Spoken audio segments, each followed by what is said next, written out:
Assalamualaikum warahmatullahi wabarakatuh. Bismillah, alhamdulillah, wassalatu wassalamu ala rasulillah wa ala alihi wa sahbihi mawalah. La hawla wa la quwata illa billah. Selamat datang kembali di channel Kang Masyari. Channel ini bekerjasama dengan web rumahbaca.id, kreatif, inovatif, dan inspiratif.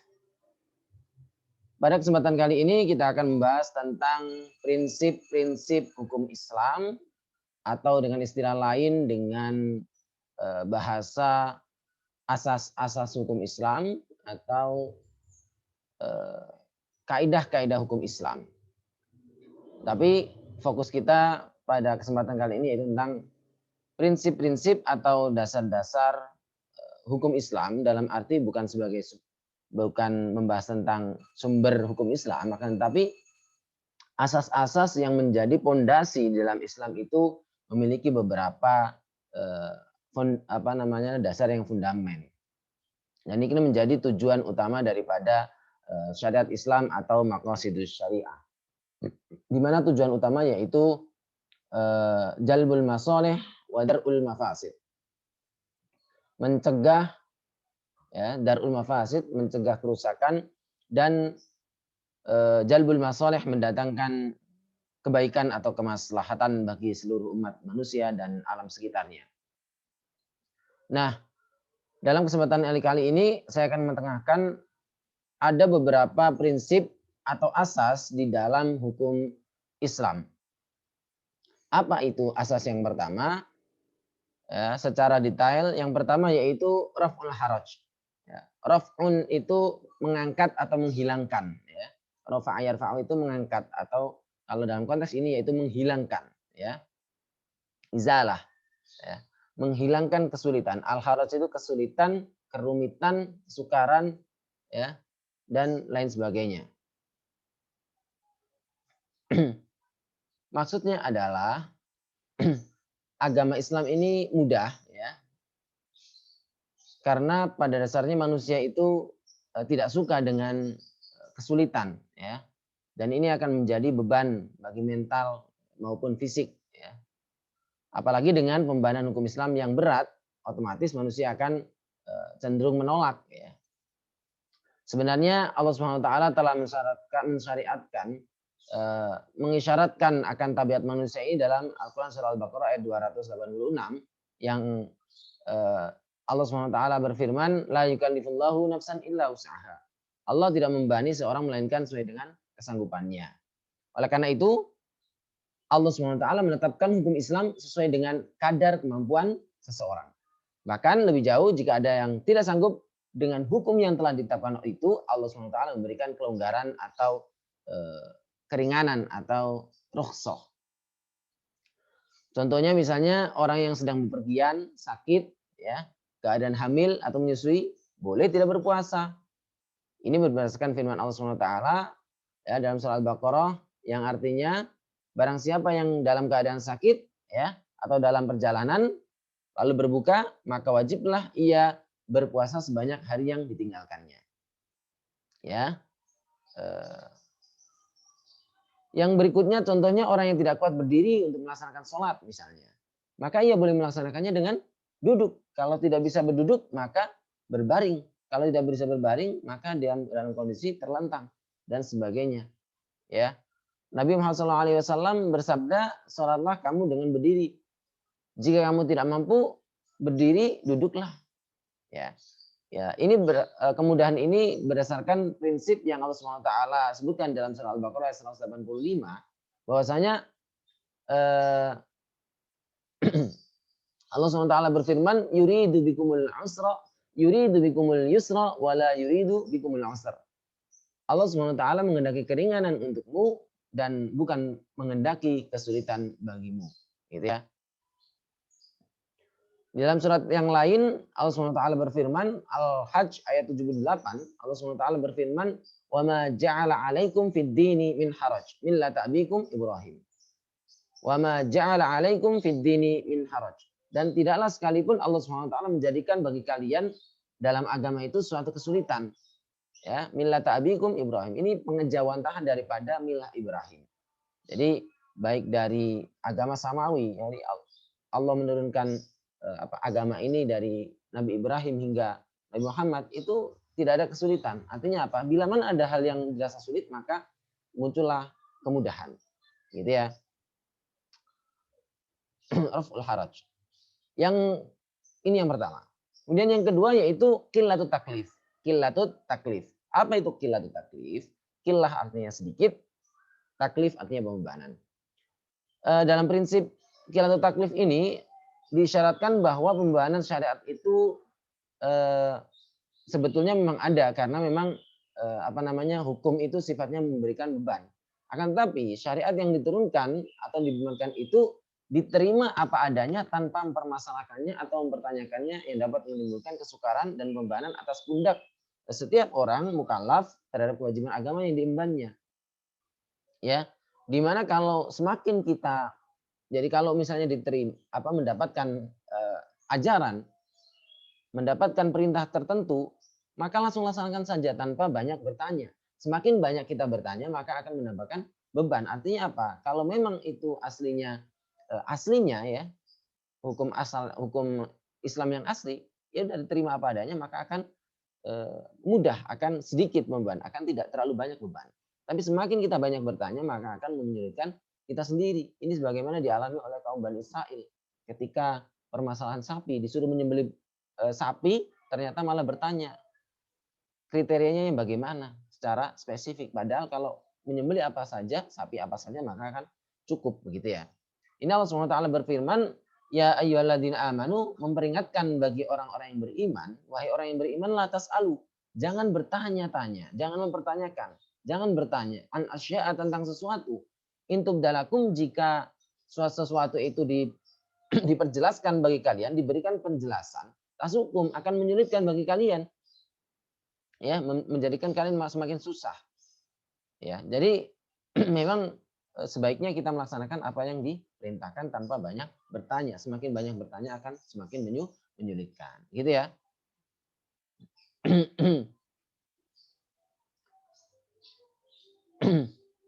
Begitulah namanya qillatut taklif. Artinya apa? Ya sebetulnya ya sebagaimana pada prinsip yang pertama, bahwasanya ketika kita diberikan suatu perintah maka laksanakan. Dan perintah itu kalau misalnya tidak bisa kita lakukan, ya bagaimana kita diberikan banyak rukhsah atau keringanan-keringanan. Di mana Allah SWT illa maturidtum. Jadi apa yang menjadi darurat bagi kalian maka bisa dilakukan hal yang dilarang sekalipun. Dalam kaidah fikih disebutkan al-masyaqqatu tajlibu taisir. Sesuatu yang berat itu menjadikan kita diberikan kemudahan. Kata Nabi Muhammad SAW, yasiru wala tu'asiru. Ya. Permudahlah, jangan dipersulit. Kemudian yang ketiga yaitu at-tadarruj fil hukm. Ya. Bertahap, at-tadarruj itu bertahap dalam penetapan hukum. Al-Qur'an oleh Allah Subhanahu wa taala diturunkan secara tadarruj atau berangsur-angsur, bertahap. Ya. Tadrijian, bukan sekaligus, sebab manusia itu memiliki potensi yang sangat terbatas. Ketika ayat-ayat itu diturunkan secara langsung banyak begitu, maka akan memberikan beban yang terlalu berat. Oleh karena itu dengan diturunkannya bertahap sedikit demi sedikit, maka tidak terasa berat. Berkaitan dengan hukum Islam, ayat Al-Quran yang memandang hukum taklif pun diturunkan secara bertahap. Hal ini terjadi atas suatu pertimbangan dan kebiasaan manusia yang telah mendarah daging dalam kehidupannya dan sangat susah untuk dihilangkan. Misalnya masalah khomer zaman Nabi Muhammad SAW. Di zaman itu khomer atau minuman yang ya itu berminum-minum, berpesta minuman, itu sesuatu yang biasa ya di masyarakat mereka, di kalangan Arab. Dan itu sulit untuk diubah tradisi itu. Ya sehingga Allah SWT ketika memberikan peringatan dan ini mengandung bahaya, tidak serta-merta langsung diharamkan, tetapi bertahap. Ya. Ayat tahap pertama diturunkan surat Al-Baqarah ayat 219 di mana Allah SWT berfirman, "Yas'alunaka 'anil khamri wal maisir qul fihima itsmun kabirun wa manafi'u linnas wa itsmuhuma akbaru min naf'ihima. Mereka orang-orang saat itu bertanya kepada Nabi, kepada engkau, wahai Muhammad, ya. Anil khamri, tentang khamr, wal maisir, dan judi. Maka kata Allah SWT, qul, katakanlah wahai Muhammad, fihima, pada dasarnya keduanya, ya, itsmun kabirun, terdapat dosa yang besar. Tetapi wa manafi'u linnas, ada beberapa manfaat yang dapat diambil dari keduanya, gitu ya. Jadi ada manfaatnya memang, yaitu al khamr wal maisir, meskipun manfaatnya secara parsial, secara personal, ya, secara apa tuh namanya, subjektif, gitu ya. Walakin, ya, wa ismuhuma, tetapi dosanya, dosa khamr dan maisir dan judi itu akbar, lebih besar, min naf'ihima, daripada manfaatnya. Sehingga di sini diberikan apa namanya, penjelasan bahwasanya sebaiknya dihindari, ya, gitu ya. Karena memang sesuatu yang lebih besar bahayanya itu, ya, sebaiknya dihindari, banyak madaratnya. Tapi ini tidak tegas, ya. Kemudian tahap kedua, Allah SWT berfirman dalam surat An-Nisa ayat 43, ya ayyuhalladzina amanu, wahai orang-orang yang beriman, la taqrabus sholata, janganlah kalian mendekati sholat, wa antum sukaro, sementara kalian dalam kondisi mabuk, hatta ta'lamu, sehingga kalian mengetahui ma taquluna, apa yang kalian ucapkan. Maksudnya adalah, di sini pada tahapan kedua, Allah Subhanahu wa taala ini melarang orang-orang ketika mabuk untuk sholat. Ketika mau sholat, ya, maka berhentilah mabuk. Tapi kalau sedang mabuk, jangan sholat dulu. Ya, seperti itu. Artinya apa? Mabuk masih boleh, tetapi ketika sholat jangan sambil mabuk. Karena nanti akan apa namanya, tidak menyadari bahwasanya apa yang diucapkan itu apa namanya, tidak sesuai dengan bacaan sholat, ngelantur semua. Ya, jangan sampai terjadi kesalahan bacaan karena sholat sambil mabuk, begitu.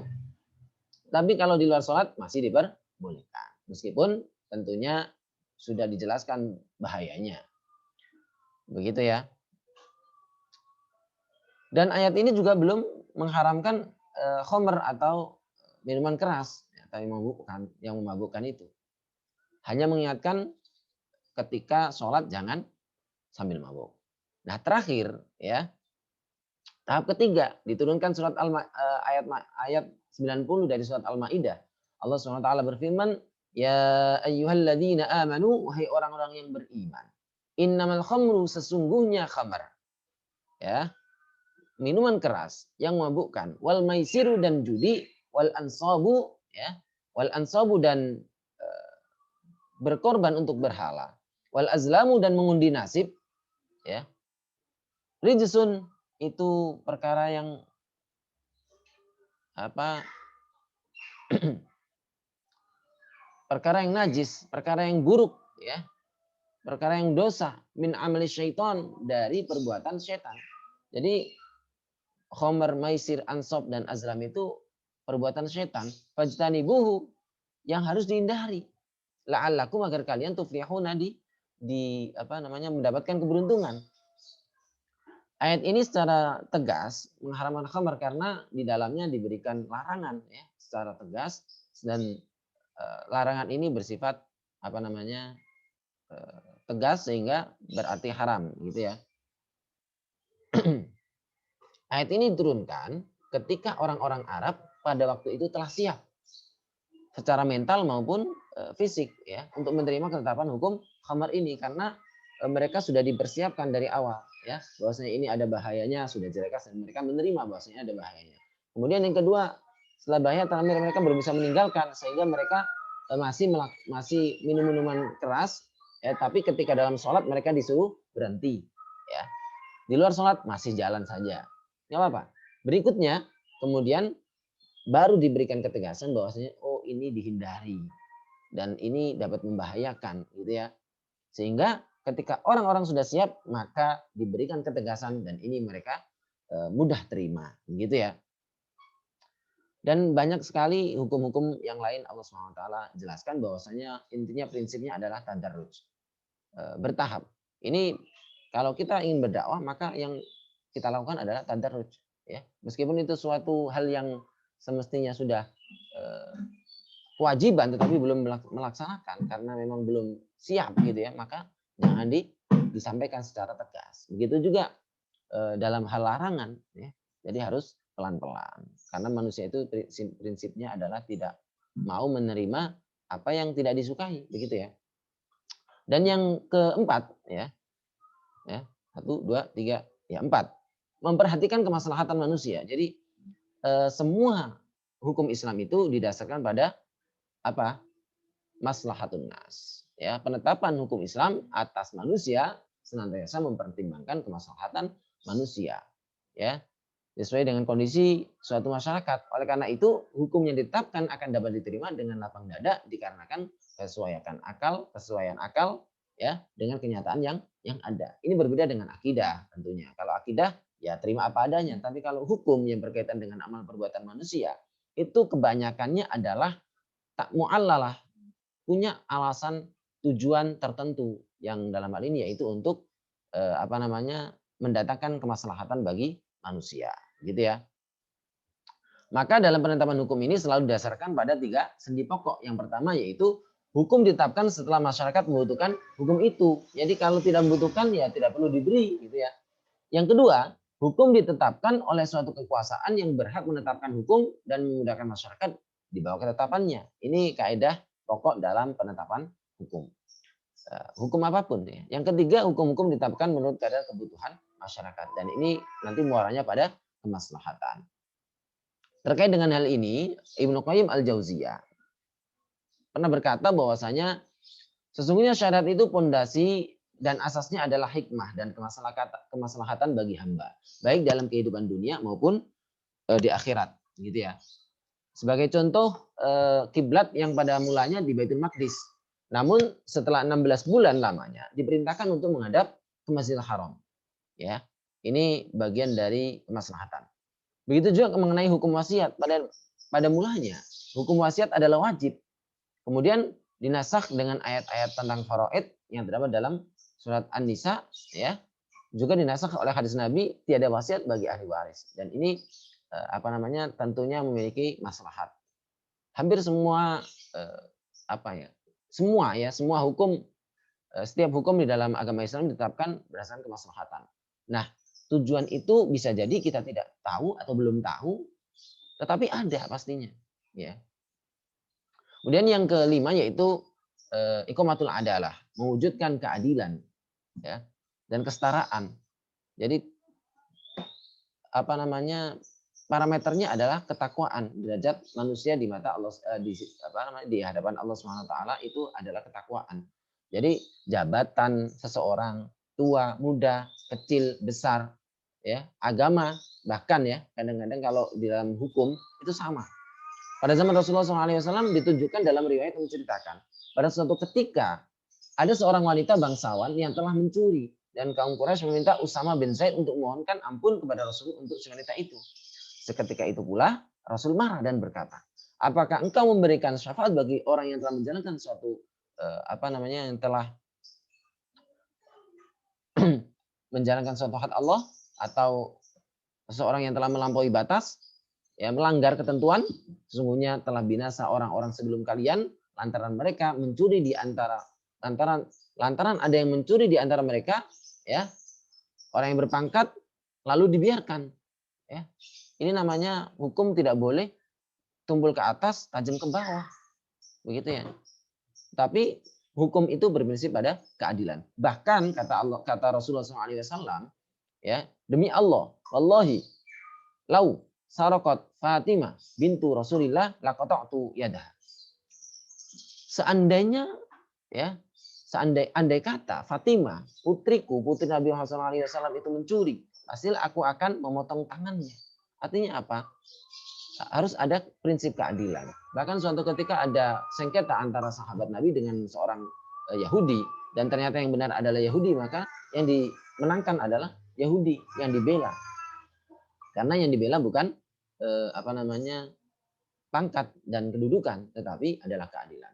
Allah Subhanahu wa taala berfirman, "Wala yajrimannakum syana'anu qaumin 'ala alla ta'dilu i'dilu wa aqrabu lit-taqwa wattaqullaha innallaha khabirun bima ta'malun." Dan janganlah kebencianmu terhadap suatu kaum ketidaksukaanmu terhadap suatu kaum mendorong kamu untuk tidak bisa berbuat adil. Berlaku adillah. Karena ini bersikap adil ini lebih dekat pada ketakwaan. Bertakwalah kepada Allah, sesungguhnya Allah SWT maha sangat mengawasi atas apa yang kalian lakukan, ya. Begitu.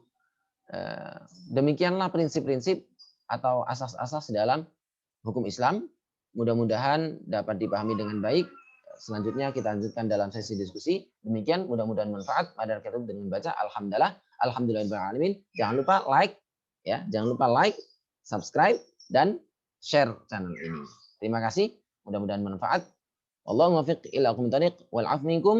Wassalamualaikum warahmatullahi wabarakatuh.